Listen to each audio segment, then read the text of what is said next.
아버지는 평생을 말없이 사셨던 분이었습니다. 집에서는 늘 조용했고 필요한 말 외에는 거의 하지 않으셨습니다. 어릴 때 저는 그런 아버지가 참 낯설었습니다. 친구들 아버지처럼 다정하게 말을 걸어주지도 않았고 함께 시간을 보내는 일도 거의 없었기 때문입니다. 학교에서 있었던 일을 이야기해도 돌아오는 건 짧은 대답뿐이었습니다. 그래서 저는 늘 생각했습니다. 왜 우리 아빠는 저럴까? 나에게 관심이 없는 걸까? 어린 마음에는 그 침묵이 무심함으로 느껴졌습니다. 시간이 지나면서 저는 점점 아버지와 대화를 줄이게 되었고 서로를 잘 모르는 채 같은 집에 사는 사람들이 되어갔습니다. 아버지는 늘 같은 시간에 출근하고 돌아왔고 식탁에서는 말없이 밥을 드셨습니다. 텔레비전 소리만 흐르는 그 시간이 우리 가족의 일상이었습니다. 제가 30이 되었을 때도 아버지는 변하지 않았습니다.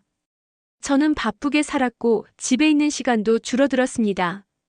가끔 마주쳐도 짧은 인사가 전부였고 그게 당연하다고 생각하며 살았습니다. 그러던 어느 날 어머니에게 전화를 받았습니다. 아버지가 쓰러지셨다는 말이었습니다. 병원으로 달려갔지만 상황은 생각보다 심각했습니다.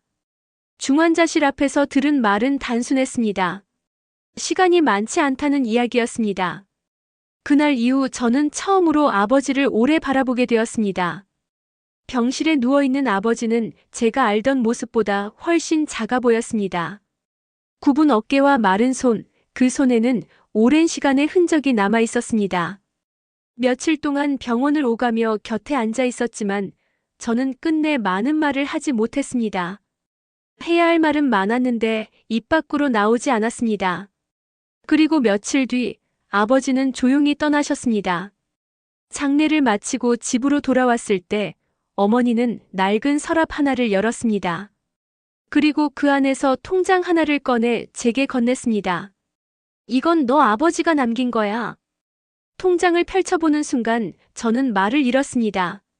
잔액 때문이 아니라 그 안에 담긴 시간이 보였기 때문입니다.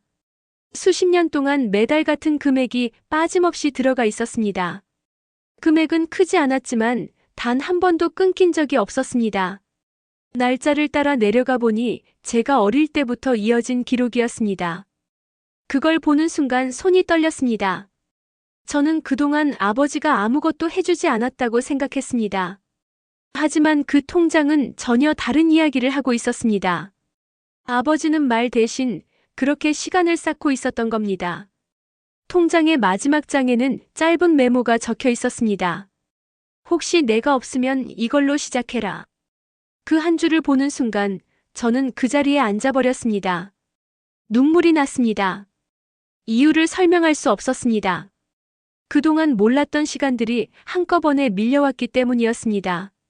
그때 깨달았습니다. 아버지는 말이 없던 사람이 아니라 표현을 몰랐던 사람이었습니다. 대신 자신이 할 수 있는 방식으로 평생을 준비하고 있었던 겁니다. 저는 그동안 아버지를 오해하고 있었습니다. 이제는 가끔 그 통장을 꺼내봅니다. 숫자를 보려는 게 아니라 그 안에 담긴 시간을 떠올리기 위해서입니다. 사람의 마음은 항상 말로만 전해지지 않습니다.